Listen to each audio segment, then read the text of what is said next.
we had no validity in a Fukuyama-esque post-history world. They didn't know what to do since communism fell. They didn't know who to get giddy about. They didn't know what to do other than write in LA Weekly and Village Voice and do Andre Serrano-esque fecal urine art. That's all they did for 20 years. That's what they did. They were like, we hate this country, but there's no war. What can we do? Let's make feces art. And they're my neighbors. I know them well. Their art stinks. It really does.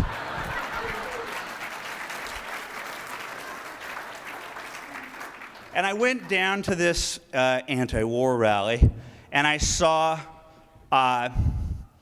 no blood for oil. Dissent is patriotic. I saw every single sign that we were forced to live with for 8 years, in which if you dared to say, that big anti-war rally that Jessica Lange and Jane Fonda and their daughters, it runs in the genes, are out there denigrating our country and our soldiers at a time of war. If you dare think of pointing out that the organization that ran that anti-war rally is International Answer, and they're pro-Stalinist, pro-Pol Pot, pro-Ahmadinejad, they're pro-every tyrant in the known universe. And if you dared say these guys suck, they'd say, what are you doing? You're challenging their patriotism? And they would stop you in their tracks. And so every piece of slime in this country was given carte blanche, a green card, a go card, to just say, go out there, make a mess on the mall, spit on the soldiers, do whatever you want, because the press is going to have your back no matter what you do, no matter what you throw into a Starbucks storefront. They were going to give these people carte blanche. And so for me to go to Santa Ana with the knowledge that not only has Janet Napolitano laid the groundwork of a report, a bureaucratic report that says that you need to be on the lookout for you guys because you're dangerous people. I go, we got a problem here. I know how these people think, and they are laying the groundwork here just like they did when Oklahoma City happened. And before anybody was arraigned, Bill Clinton blamed talk radio. I know where we're heading, and it is going to be dissent is racist, dissent is dangerous, and we better shut these people up. I said, these Tea Party people don't know what is going to hit them. And I said, I can't offer the Constitution, though I'm supportive of it.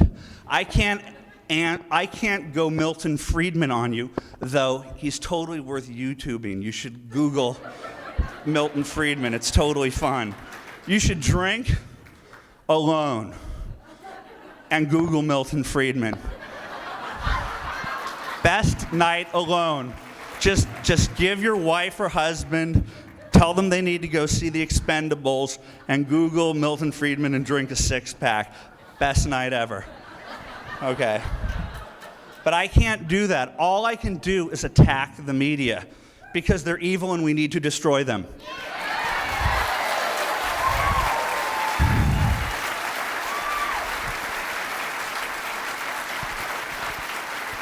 And so the first time I went, I was like, whoa, look, that person knows about the Constitution, that person knows about Milton, that guy's been drunk, Milton Friedman YouTubing, he's got it down. There was even the lead singer from the Bay City Rollers, the Irish band, or the Scottish band, they were Scottish, I'm sorry.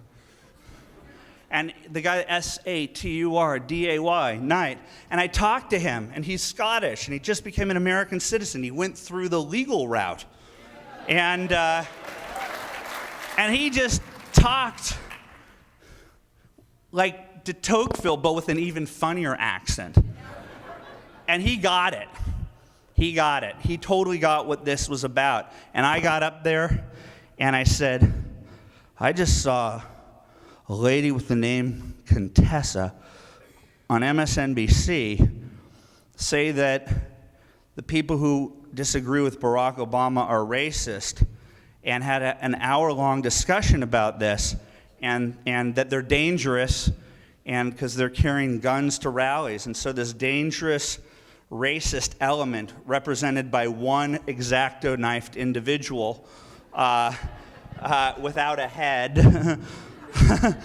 I'm like, who is this person we're talking about who has this abrupt cut head? And they kept talking. They go, oh, yes, MSNBC, General Electric, with their newfound eco-imagination billions coming from the stimulus. And you got a round table of brilliant geniuses from the Huffington Post / Gore Vidal, Janine Garofalo sphere of insanity. And they're talking, oh yes, these people, they're the most violent people in the world. And they're the most racist people in the world. And I'm like, what have they done? What have they said? Where is it? Where is it? We live in a universe of YouTube. We live in a universe of new media. Everywhere you go, you can't get out of your car. You better wear panties, ladies. You can't get out of a car without it being captured, okay? And these people have been saying that we're all racist and violent. Show me one bit of evidence. Well, we've got your bit of evidence. It's this cut-off gentleman, this person with the perfectly X-Acto-knifed head. The next day, after that discussion, we find out that man is of African-American heritage. He is black. He was wearing a gun at an Arizona rally, and he wanted freedom. He was a don't tread on me guy. And they're like, how do we have a conversation about this guy? I don't think he should have brought a gun, to be honest with you, to the rally. I wouldn't have recommended it. But how can we have a discussion about this amassing racist, violent, everybody's Timothy McVeigh universe that they're trying to create? I want to be there. I would do anything. Well, why don't we just use an X-Acto knife? No, that's so 1973. We have Photoshop. We could just cut his head off, and then we could discuss about how it's racist. Yeah, let's do it. Did ABC, CBS, or NBC, did they ever go, oh my God, I can't believe how horrible it is that they did that? Did they go, oh my God, Contessa, we almost didn't hire you because of your name, but now you've really gone overboard here? No, she still has a job, and she's still talking about your violent, racist ways, and they're now 1.5, 2 years into it, and they don't have any evidence to back it up, so they make it up. And so, when the mother of all egregious anti-Milton Friedmanian acts, Obamacare happened, and they're hurtling into the future, ignoring people that say, will you read the bill? No, I'm not going to read the bill, these arrogant people said. Will you answer questions? No. What about the Constitution? Who cares about the Constitution, Phil Harris said up in Illinois.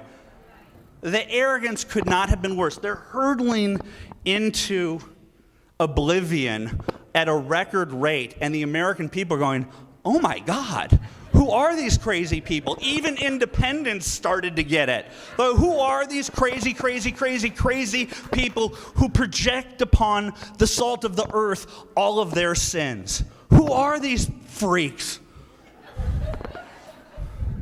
So, I don't think that I'm Nostradamus when I saw that 110% of their energy was put towards getting this toxic bill into our lives and to reshape and re-alter the American experience. It didn't take a genius then when they put 110% of their energies into passing this bill, which was going to get passed on Sunday, that these people would have free time on Monday.